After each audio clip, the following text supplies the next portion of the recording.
ஒரு விஷயத்த எவ்வளவு தடவை கோச் பண்ணாலும், மென்டர் பண்ணாலும், இந்த மேனேஜர்ஸ்க்கெல்லாம் புரிய மாட்டேங்குது. என்ன அப்படின்னா, ஒரு ப்ராஜெக்ட்ல இருக்கீங்க. அந்த ப்ராஜெக்ட் வந்து எஸ்கலேட் ஆகுது அப்படின்னா, எஸ்கலேஷன் மெக்கானிசம் படி எப்படி அப்ரோச் பண்ணணும் அப்படிங்கிறது நெறைய விஷயங்கள் இருக்கு. ஈஸியா ஹேண்டில் பண்றாங்க. ஆனா அவங்கலாம் காம்ப்ளெக்ஸ் ஆக்கி விட்டுர்றாங்க.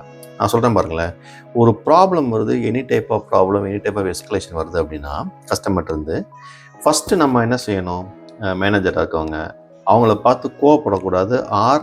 கோவப்படாதீங்கன்னு சொல்லக்கூடாது. நீ ஒரு பெரிய சுப்பீரியர் மாதிரி காட்டிக்கக்கூடாது கஸ்டமர்கிட்ட. கஸ்டமர் வரும்போது அதை அக்செப்ட் பண்ணி அதை வாங்குங்க. ஸோ ஃபஸ்ட்டு செய்யக்கூடாது. அவங்கள பார்த்து ஏன் கோவப்படுறீங்க, இதெல்லாம் ஒரு பிரச்சனையா, இது வந்து அப்படி சொல்லக்கூடாது. அதே டைம் நீங்கள் வந்து கோவப்படக்கூடாது, அதுக்கு ரியாக்ட் பண்ணிடக்கூடாது. தேர்ட் என்ன அப்படின்னா, டிஃபெண்ட் பண்ண ஆரம்பிச்சிடக்கூடாது. இதை பண்ணாமல் ஒரு கஸ்டமர் பிரச்சனைன்னு வரும்போது அவனை அப்படியே ரிசீவ் பண்ணி, இந்த ப்ராப்ளம் எனக்கு தெரியும், ஐ கேன் ஃபீல், நீங்கள் வந்து இதை ஏற்கனவே நான் த்ரூ பண்ணியிருக்கேன், இது வந்து ஒரு பிரச்சனை கிடையாது, நான் வந்து உங்களுக்கு அழகாக பண்ணித்தரேன் அப்படிங்கிற மாதிரி ஒரு கன்வின்சிங் டாக் இருக்கும்போது தான் கொலாபரேஷனே வரும். அப்போ என்ன வரும்னா, ஒரு டேபிள் சொல்லுவாங்க இல்லையா, ஒரு டேபிளில் வந்து ஆப்போசிட் சைடில் உட்காந்து பேசும்போது தான் ஆர்கியூமெண்ட்ஸ் வரும். ஆனால் ஒரே சைடில் உட்காந்துட்டிங்கன்னு வச்சுக்கோங்களேன், என்ன வரும், சப்போர்ட் வரும்.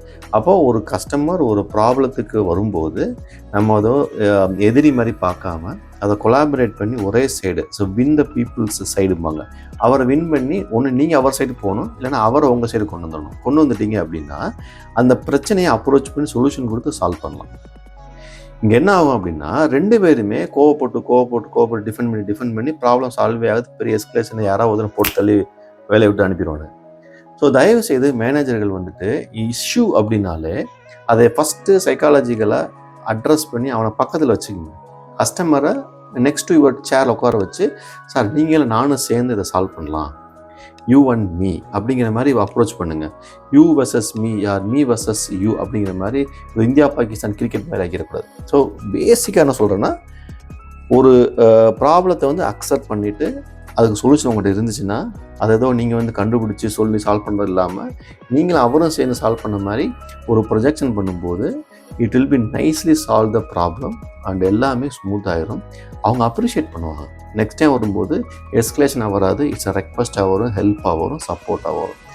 இதை நிறைய பேர் கற்றுக்க மாட்டேங்கிறாங்க. எப்படி கன்வெர்ட் பண்ணுறது, ஹவு டு கம்யூனிகேட் இஷ்யூஸை, எப்படி வந்து இஷ்யூ அக்செப்ட் பண்ணிக்கிட்டு சால்வ் பண்ணுறது, இதெல்லாமே அதுக்கு பிறகு தான் டெக்னிக்கல் டீமை கொண்டு வருவீங்க, சொல்யூஷன் டீம் கொண்டு வருவீங்க, அது எப்படி ரூட் காஸ் எல்லாமே அப்புறம். பட் ஃபஸ்ட்டு வந்துட்டு இதுதான் சைக்காலஜிக்கலாக அவரை டவுன் பண்ணி, நான் இருக்கேன், I will help you, not a problem, you and me will be solving this problem very soon அப்படிங்கும்போது அவன் கான்ஃபிடண்ட்டாக வில் கோ பேக். இல்லைனா போகவே மாட்டான், உங்களை ஒரு வழி பண்ணிடுவான். கேட்டா ஏன்னா அவன் கஸ்டமர், காசு கொடுக்குறான், எல்லாத வேலையும் பண்ணுவான். ஸோ தயவுசெய்து தெரிஞ்சுக்கங்க, ஒரு வெண்டாராக இருக்கவங்க, சர்வீஸ் கம்பெனியில் இருக்கவங்க கஸ்டமரை ரொம்ப ஜாக்கிரதையாக சைக்காலஜிக்கலாக யூ ஹேவ் டு மூவ். அதுக்கு பிறகு தான் உன் டெக்னிக்காலிட்டி, சொல்யூஷன் கொண்டு வரது, டீமை கொண்டு வரது எல்லாம் பண்ணுறது அப்புறம். First you have to win the people on your side or you have to go to their side.